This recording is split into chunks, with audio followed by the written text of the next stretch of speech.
projet bi dafa nekk loo xamante ni suñu xol mbégte buñ si am man ak sama membre association membre fondatrice comme membre yi nga xamante dañoo ñëw fekk suñu mbégte biñ ci am kenn xamul nu mu toll.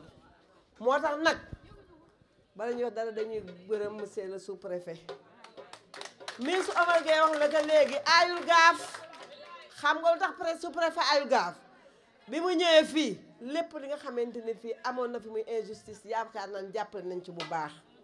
di gërëm président Macky Sall comme ni ko ministre waxee bi mu ñëwee dafa ni moom de injustice bi yëpp da koy dindi maanaam am na jour boo xam ne damaa wax ma ne président ñun de amoon nañ temps ñun boo ñu xoolee dañoo ras ndax stress bu bari.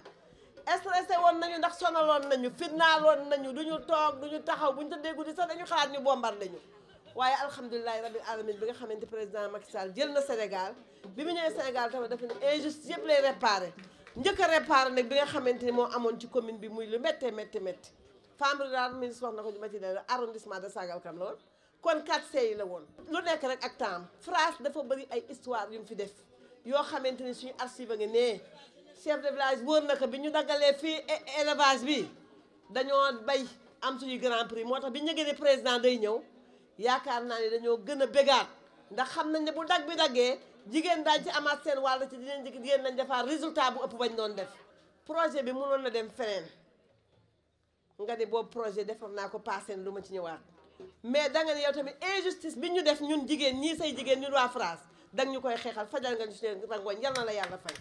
olof dafay wax ne ànd bu yàgg dëgg la suñu ànd ak France dafa yàgg te bu fekkee yàgg na dafa fekk mu nekk ànd bu tegu ci dëgg ànd bu tegu ci ñu gis ne France gàcci ngalaam fulla ak fayda bi ñu gis ci yéen moo waral duñu hésiter liggéey ak yéen fi ma toog nii di wax ak yéen am na benn projet bu ñu dugaloon pour lépp lu jëm ci ndox lu jëm ci assainissement ñu liggéey ko biir Sangalkam projet boobu yàlla def na antu na ci kàttanu yàlla dina nekk projet bu ñuy démarrer mois de janvier pour que problème mu ndox ci Sangalkam ñu ànd ak yéen gëstu fan la ñu mën a ko tijji def fa ay robinet ba nga xam ne ndox day nekk problème bu nekk suñu ginnaaw projet boobu am na aussi assainissement lu jëm ci latrine ak ay puisards incha allah bu janvier dinañ ci liggéey ak yéen parce que financement bi yegg na. Cette belle cérémonie qui nous réunit aujourd'hui est le fruit d'une coopération. Coopération entre la commune de Sangalkam, ENDA 3D et comme bénéficiaire le réseau des femmes rurales Action Solidarité. C'est une vieille coopération, une vieille collaboration. Quand nous avions eu à faire la pose de la première pierre ici, l'État du Sénégal, à l'époque le gouvernement représenté par le sous-préfet, s'y est opposé en disant non, on ne peut pas donner ces terres, c'est pas possible pour les femmes, etc. Il y avait un travail en sourdine qui voulait la disparition de France en réalité. Mais France a voulu exister avec le nom France. France a dit qu'à cela ne tienne, on s'appelait Femmes Rurales Arrondissement de Sangalkam. Maintenant, on s'appelle Femmes Rurales Action Solidarité. Donc, France demeure toujours France. Et France a dit, nous allons donc nous muer en réseau national. C'est-à-dire pas seulement dans cette zone, mais un peu partout dans le Sénégal. Cela témoigne d'une bravoure extraordinaire de la présidente France, Adjandé Aoudé, et de l'ensemble des membres de France. France n'a jamais bronché. Quelles que soient les difficultés qu'on a vécues, nous avions toujours France à nos côtés. Cet engagement, cette détermination, c'est ça qui vous a valu aujourd'hui ce résultat. Et qui nous vaut aujourd'hui cette inauguration. France est un réseau de femmes femmes actives, des femmes de développement. Vous êtes dans l'agriculture, vous êtes dans l'horticulture, vous êtes dans la transformation des fruits et légumes. Vous êtes dans l'assainissement. Je me souviens, vous aviez gagné un appel d'offres avec l'AGETIP. Vous aviez soumissionné et vous aviez gagné toute la zone ici. Mais ce que vous êtes en train de faire aussi, c'est en droite ligne la vision de son Excellence, M. Macky Sall, président de la République du Sénégal, qui, à travers le plan Sénégal émergent, avec ses 3 axes, l'axe 1, la transformation structurelle de l'économie vers une croissance inclusive, l'axe 2, le capital humain, la protection sociale, le développement durable, et enfin l'axe 3, la gouvernance, les institutions, la paix et la sécurité. Vous êtes dans l'axe 2, capital humain. Parce que ce qu'on est en train de faire ici, on est en train de vous renforcer. Renforcer vos capacités de production. Renforcer vos capacités managériales. Et c'est extrêmement important. Développement durable, toujours dans l'axe 2. Ce que vous êtes en train de faire, la transformation des fruits et légumes, des céréales, etc. Tout ça, c'est le développement durable. La protection sociale. La solidarité qu'il y a entre vous. Vous recevez des financements, vous donnez des financements, etc. Tout ça, c'est de la solidarité. Donc vous êtes en plein, vous êtes au cœur du plan Sénégal émergent. C'est en cela que vous participez au développement territorial, au développement local, mais aussi au développement de votre pays. Et vous méritez les félicitations des plus hautes autorités, c'est-à-dire le président de la République, son Excellence. Moundiaï, parce que tout le monde l'appelle Moundiaï par affection.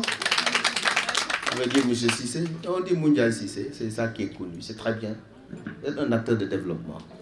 On vous suit à travers vos interventions, dans les débats, dans les médias, etc. Vous êtes un véritable acteur de développement de la société civile, etc. C'est important. Nous avons besoin de personnes comme vous dans le dispositif de gouvernance de ce pays, où vous apportez votre participation. En voilà une preuve concrète. Ça, c'est du concret. Hein? Lamb daj. On me dit beaucoup, mais lamb daj. Ça, c'est du concret. Nous avons un gan gu mag nak. Wara ñew fi. Koku moy kan? Ah, koku moy son Excellence M. Macky Sall, président de la République. Kañ la fi ñëw le 24 novembre. Lu tax mu fi ñëw dafay lancer le DAC de Sangalkam, le domaine agricole communautaire. Un projet de plus de 6 milliards sur plus de 300 hectares. Ñan ñoo fay liggéey? Les jeunes et les femmes. Muy dimanche bii di samedi bii di ñëw bu ci topp boobu nag c'est un grand événement parce que bu ñu amee président bu mel ni Macky Sall di liggéey te ñëpp teg ci seen bët làmb daj muy toppatoo suñuy dëkk yi bu duggee Sangalkam gis ngeen tali nu mel léegi waa Tëngéej ji bu ñu amee tali yi di ci daw ñun dañuy daw ci ay tali léegi ay pavé. C'est ça l'équité territoriale maanaam dëkku taax yeeg dëkk yeneen àll bi ñooyam moo tax président ñu dugal yooyu ci biir gis ngeen yoon bi boo am na jamono booy dugg Sangalkam boo amul 4x4 doo dugg wala dañ lay pousse ba nga ñàkk mais actuellement Sangalkam c'est très très beau hein. Dem leen Kër Ndiaye Lo dem leen Jaxaay un peu partout donc à partir de ce moment kooku buy ñëw nag ah ñun dañ koy réserver un accueil chaleureux. mais lii lépp bu ñu ko sottee commune joxe suuf ñëw jàpp. Mais nous avons une approche territoriale de développement. C'est ONG 3D. Je voudrais donc vous féliciter pour la vision bien gis. Pour tout déco 3D. Je demande ONG yu wër yépp benen domaine bo mëna intervenir yang ci 3 yoy. Je suis pas un sociologue. Je suis pas un éminent universitaire mais je défie nit ñi ñu wax ma leneen benen ONG buy def te dugul ci 3 yoy. Donc merci pour la vision. Merci aussi ci présence bi nga taxaw ci bés bu nekk parce que lii dafa am solo man ñoo olof dafa wax ne lu yàgg dëgg la. Je dépasse le cadre des 4C 6C yi nga xam ne ci arrondissement bi mais je parle au nom du préfet du département et je voudrais vous rendre hommage solennellement pour tout ce que vous faites pour le département, le pays et la nation et l'humanité. Et dire qu'en tant que délégué du président de la République au niveau de cet arrondissement et même au niveau du département, on veillera pour qu'il en soit bon, que l'usage soit fait de ce lieu. Lolu japp len ne man goudi comme beccëk dina len gungé bu ci yalla andé pour ñu sam li fi nek pour que ëlëk man gëmuma je veux toujours éviter que une action elle soit vaine. Elle ne doit jamais l'être. Et on doit tous se battre. Moy ñun nañ ñafé jigen ñi surtout ngeen la xassay mom bu fi dellu see ak keneen ku fi mëna ñëw ñu ne lañ fa dugaloon rëccu wuñ ko.